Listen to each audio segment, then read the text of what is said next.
మీరు మీ గత జీవితాన్ని గుర్తు చేసుకోండి. చరిత్రనే చూడండి.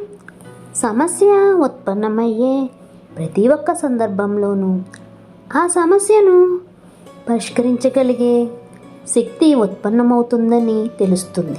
ఇక ఈ శక్తి ఈ సృష్టినంతటినీ నడిపిస్తుంది. నిజానికి సమస్యలే శక్తి ఉద్భవించడానికి కారణాలవుతాయి. సమస్యలను ఎదుర్కొన్న ప్రతి వ్యక్తి ఇక దాన్ని అధిగమించిన తర్వాత పరిణామ క్రమంలో ముందడుగు వేస్తాడు.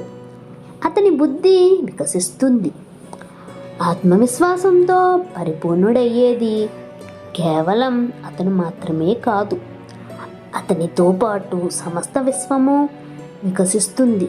ఇక ఇది నిజం కాదంటారా?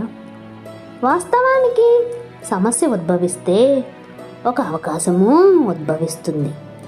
మనలో మార్పు తెచ్చుకునే అవకాశం, మన ఆలోచనలలో పనిని తెచ్చుకునే అవకాశం, మన ఆత్మను శక్తివంతంగాను జ్ఞానవంతంగాను మార్చుకునే అవకాశం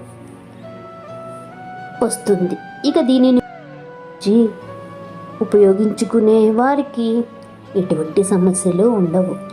కానీ ఉపయోగించుకోని వారు ఈ సమస్త విశ్వానికి ఒక సమస్య అవుతారు. గుర్తుంచుకోండి.